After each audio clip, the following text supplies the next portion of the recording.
Baik, Prof. Terima kasih. Nggak kerasa 20 menit nih penjelasan Prof. Sirozi, karena menarik ya. Dan ini menjadi pemantik tentu saja untuk kita masuk ke ranah hukum. Dr. Aswar Agus, kalau kita melihat dari sekian kasus tentang pelecehan seksual, kekerasan, yang korbannya adalah anak-anak di bawah umur, itu seringkali ujungnya adalah ketidakjelasan terhadap si pelaku, gitu ya. Ujung-ujungnya biasanya damai, gitu kan ya. Tadi saya baru baca lagi nih di portal kami tentu saja. Ini di Pali, kebetulan ini lagi pelakunya adalah guru ngaji yang mengiming-imingi seperti itu dengan uang 10.000 terhadap anak muridnya perempuan, dan terjadilah kekerasan seksual tersebut. Ya, jadi ini seolah-olah tiada henti tentang ini. Nah, bagaimana kemudian si kakek tersebut yang guru ngaji tadi akan dihukum, dan bagaimana kemudian si korban yang masih anak di bawah umur ini bisa menuntut si kakek tersebut yang kebetulan saja guru ngaji, karena bisa terjadi, it could be happen to setiap person, boleh dibilang seperti itu, karena beda-beda tipis ya Prof antara manusia sama setan nih. Gimana ngelihatnya nih Pak Aswar? Ya, terima kasih Mbak Weni, Prof. Sirozi juga. Assalamualaikum warahmatullahi wabarakatuh. Kalau saya coba menyoroti masalah pidananya ya. Pidana. Ya, masalah pidana tetap terhadap anak itu sendiri. Namun sebelum saya cerita ke situ, perlu kita pahami bersama bahwa anak itu adalah masa depan bangsa. Nah, masa depan bangsa artinya kita harus jaga apapun ceritanya, anak itu harus kita jaga karena itu masa depan bangsa terletak pada anak-anak itu. Makanya pemerintah sudah mengatur, ada namanya Undang-Undang Perlindungan Anak, ada namanya Sistem Peradilan Pidana Anak, di kepolisian ada namanya Unit Perlindungan Anak, seperti itu. Di pemerintah provinsi juga ada namanya Unit Perlindungan Terhadap Anak. Jadi banyak. Terus ada juga Komisi Perlindungan Anak, KPAI, segala macam itu. Artinya apa? Bahwa anak itu menjadi sesuatu yang sangat penting bagi kemajuan bangsa. Dan untuk itu harus dijaga betul-betul. Nah, seperti itu. Nah, terhadap hal-hal yang kejadian tindak pidana segala macam terhadap anak itu, yaitu memang sangat kita sesalkan dan sangat miris ya. Nah, saya juga cerita sedikit karena saya juga ada penelitiannya juga, karena saya juga ada bukunya tentang anak itu, bahwa anak itu biasanya makanya sering terjadi kejahatan itu adalah dilakukan oleh orang-orang terdekat. Nah, kejahatan itu orang-orang terdekat itu bisa orang tuanya sendiri, bisa yang kata ibu tadi, bisa gurunya sendiri. Jadi seperti itu. Nah, karena kekerasan anak ini sifatnya masih di lingkungan kita ini masih dalam tanda kutip tabu. Jadi kalau ini terekspos keluar menjadi aib ya, menjadi aib. Jadi terus terang saja Mbak Weni, jadi yang terlapor atau terekspos saat ini itu mungkin kalau menurut hemat saya itu sebagian kecil saja. Masih banyak lagi yang mungkin tidak melaporkan itu. Jadi waktu saya melakukan penelitian itu saya melihat cuma data itu dari KPAI dan dari kepolisian, yang artinya yang masuk ke dalam ranah hukum. Yang tidak masuk ke ranah hukum banyak. Banyak sekali. Nah, dan biasanya dilakukan oleh orang-orang terdekat. Nah, itulah tadi kata Mbak tadi bahwa ini biasanya orang menjadi aib dan tidak mau melaporkan itu. Nah, yang inilah perlu kita sama-sama sadari bersama. Menjadi visi dan misi kita bersama bahwa anak harus dilindungi, dan setiap terjadinya itu banyak faktor. Seperti yang disampaikan Prof. Sirozi tadi, banyak hal ya. Kalau saya menyebutnya, kalau orang tuh lingkaran masalah. Kalau saya dulu sering menyebutnya lingkaran setan. Jadi saling berkaitan. Jadi satu sama lain saling berkaitan. Misalnya, kata Prof. Sirozi tadi, misalnya dalam hal perekrutan tenaga guru tadi seperti apa, bagaimana mendirikan sekolah, bagaimana sistem pengajarannya, bagaimana sistem di rumah seperti apa, dan itu merupakan saling keterkaitan. Dan biasanya yang namanya kejahatan itu pasti ada peluang dan kesempatan. Nah, itu kejahatan akan terjadi khususnya anak ini.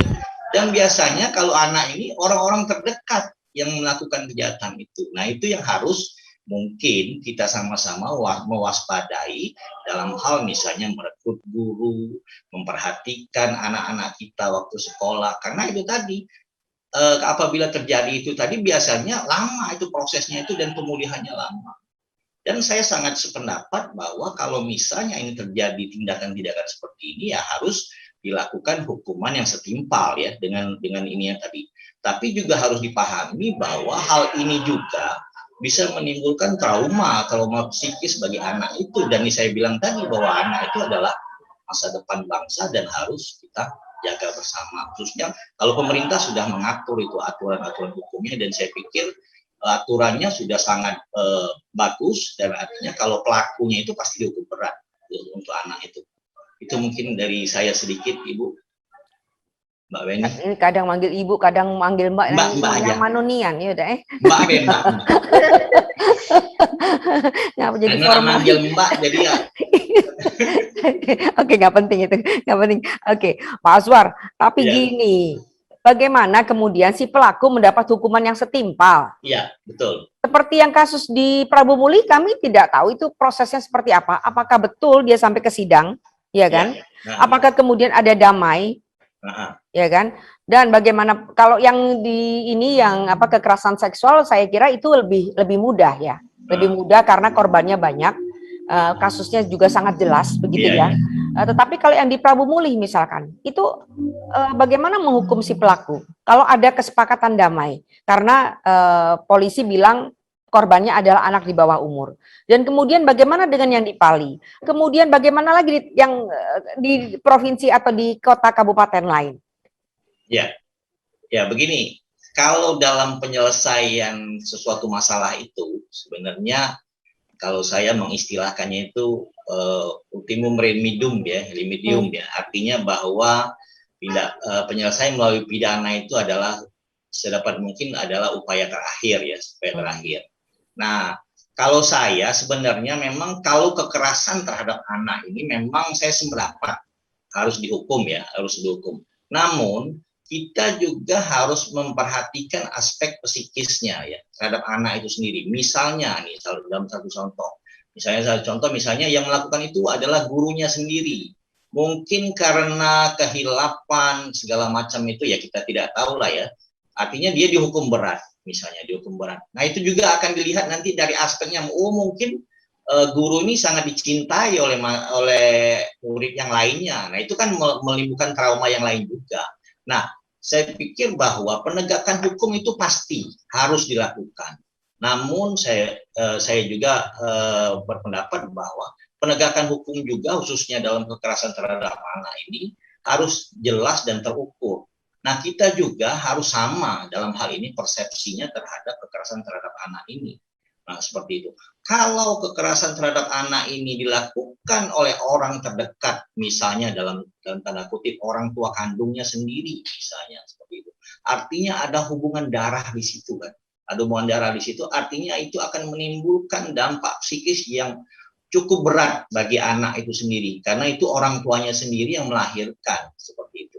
Nah, itu mungkin menjadi pertimbangan kita bersama, mungkin ini dalam tanda kutip juga, mungkin hukumannya mungkin tidak terlalu berat, misalnya seperti itu. Tetapi kalau ini dilakukan oleh pihak lain yang tidak ada hubungan, misalnya hubungan darah, hubungan keluarga, bisa jadi dilakukan seperti itu. Nah, hal-hal seperti itu mungkin bisa menjadi pertimbangan kita bersama, khususnya dari aparat penegak hukum untuk melakukan penuntutan atau penghukuman. Nah, untuk mengawasi, kata Mbak Weni tadi, apakah sudah dihukum atau tidak. Nah, itu tugas kita bersama. Dalam hal ini juga sebenarnya masyarakat sudah melalui lembaga LSM yang terkait dengan perlindungan anak ini sudah ada. Seperti KPAI segala macam itu, Komisi Perlindungan Anak, ada LSM yayasan apa khususnya untuk anak-anak itu tadi, itu adalah bagian dari proses pengawasan terhadap proses-proses hukumnya tadi.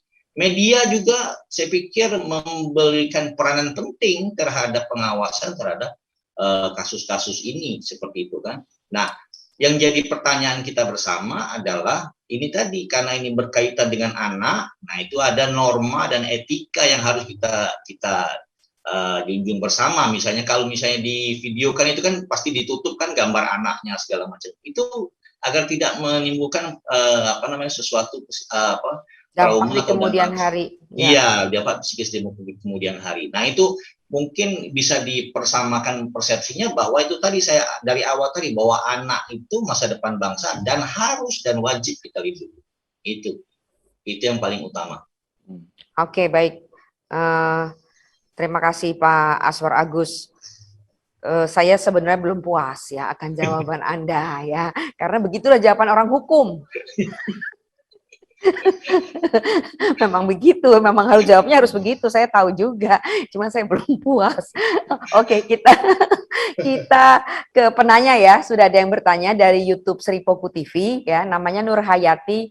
Halo Nur Hayati, jadi dia nanya begini, bagaimana upaya perlindungan hukum terhadap anak yang sudah terkena pelecehan seksual oleh gurunya sendiri? Sebenarnya tadi sudah dijawab ya oleh Pak Aswar Agus ya.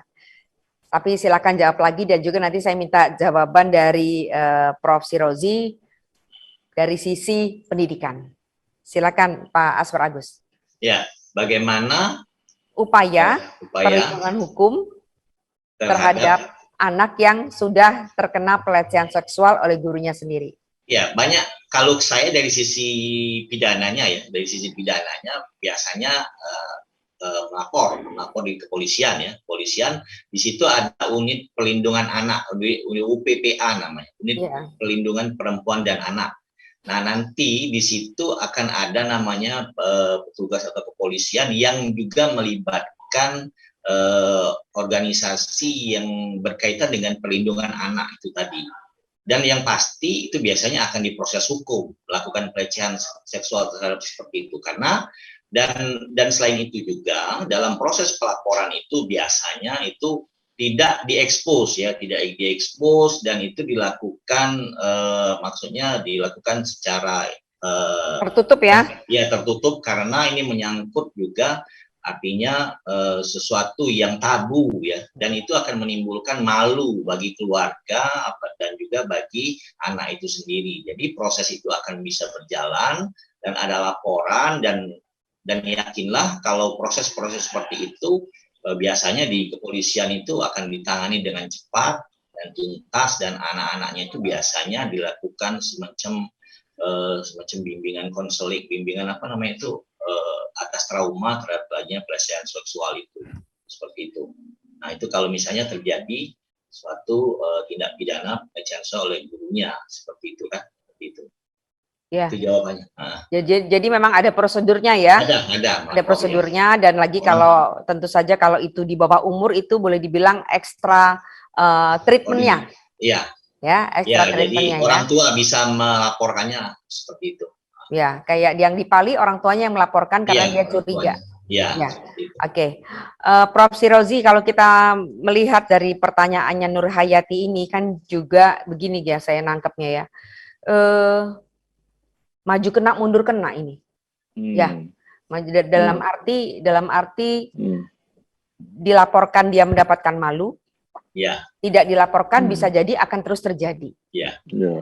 Ini ada Pak Aswar Agus, ada komentar dari Dr. Anda Eni Zahara MPDI. Beliau ingin mengomentari tentang diskusi kita pada saat ini. Upaya pencegahan, persiapkan anak dengan tentang pendidikan seks dengan benar. 1. Kenalkan anak terhadap pendidikan seksual sejak dini, misalnya mengenali bagian-bagian tubuh tertentu yang tidak boleh dilihat maupun disentuh oleh orang asing. 2. Jelaskan dan tunjukkan kepada anak tentang nama-nama organ kelamin seperti payudara, penis, agar anak dapat bercerita jika ada orang asing yang menyentuh bagian tersebut. 3. Ajarkan anak untuk selalu terbuka menceritakan hal yang sedang dihadapinya. Benar sekali, 100 untuk Ibu. Tetapi pada kenyataannya Prof dan Dr. Aswar Agus, ini memang masih belum melembaga di keluarga Batih ya, boleh dibilang seperti itu ya. Karena pertama mungkin kesibukan orang tua mencari uang, apalagi mohon maaf misalkan yang ekonominya kurang ya kan. Dan kemudian kalau saya melihatnya sebagai dengan suami istri begitu ya, ada ketidaksepahaman antara suami dan istri kan gitu ya. Ya enggak? Iya. Itu penyebab-penyebab yang ternyata masih belum bisa berjalan dengan mulus. Ya. Ya, Prof. Dr. Aswar Agus silakan mengomentari. Saya mau ngambil lagi sedikit. Ya, soal itu tadi pengenalan seks segala macam itu, saya pikir ada beberapa keluarga atau masyarakat, golongan masyarakat kita masih kurang sependapat yang hal tersebut ya, pengenalan terhadap seks sejak dini dan segala macam. Sebenarnya dalam ajaran Islam sudah jelas. Saya pikir yang bukan muhrim itu kan perempuan laki-laki bersenggolan saja tidak boleh seperti itu kan. Nah, saya pikir yang hal-hal seperti itu sudah diajarkan dari kita di rumah. Saya pikir bahwa kita harus dengan orang yang bukan muhrim kita seperti apa, kita pantang melihat suatu hal itu mungkin saya sudah diajarkan. Nah, yang hal-hal detail itu mungkin masih bisa diperdebatkan di kalangan masyarakat kita. Ada yang merasa bahwa hal itu adalah hal yang tabu. Apakah setelah 17 tahun baru dia mau dikenalkan. Nah, perkembangan ilmu pengetahuan dan teknologi ini mungkin salah satunya bisa mempercepat proses itu. Jadi anak-anak bisa mencari sendiri apabila kita tidak pahamkan. Nah, dari situ saya pikir memang perlu peran dari orang tua untuk memberikan pemahaman tentang baik buruk, tentang boleh atau tidak, tentang hal-hal yang dilarang atau tidak dilarang. Yang hal itu ya saya pikir secara umum sudah diajarkan, saya pikir di rumah, dan apabila hal itu sudah diajarkan ya bisa melakukan anak-anak nanti di luar rumah itu akan melakukan proteksi terhadap dirinya sendiri. Misalnya dia disenggol oleh laki-laki, dia pasti akan bercerita, Bu, saya tadi disenggol ini di bagian ini, lebih kurang seperti itu. Itu mungkin yang bisa saya jawab. Artinya boleh saja kita ajarkan secara vulgar, tetapi tidak harus memaksakan suatu pemahaman tentang pemahaman tentang seks sejak dini tadi. Nah, saya tambahkan sedikit tentang penegakan hukum tadi. Saya punya konsep di penelitian saya bahwa ada yang namanya penegakan hukum progresif.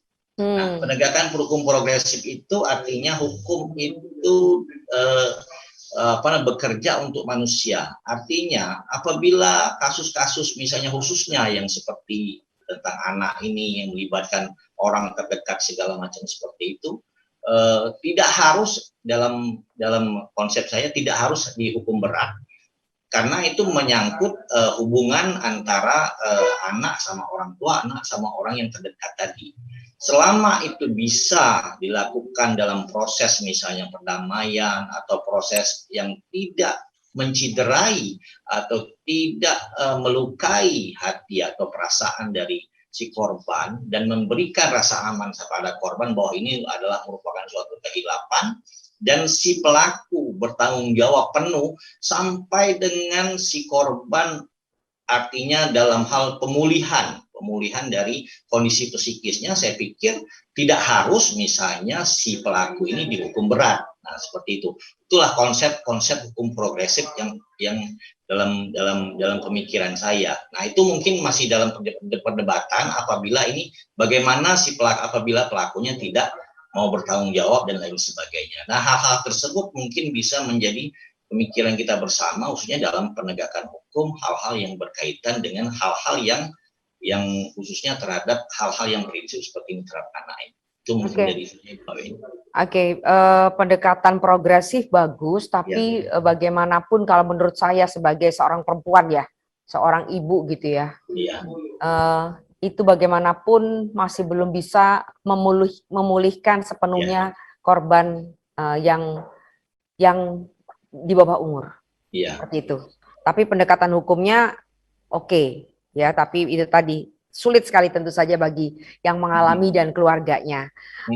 Baik. Tetap juga Mbak, kita harus memperhatikan korban. Kalau korbannya merasa tidak bersedia atau untuk melakukan itu, ya tidak bisa kita paksakan. Oh, jadi harus ada kesepakatan ya? Iya, betul, ada kesepakatan. Oke, iya.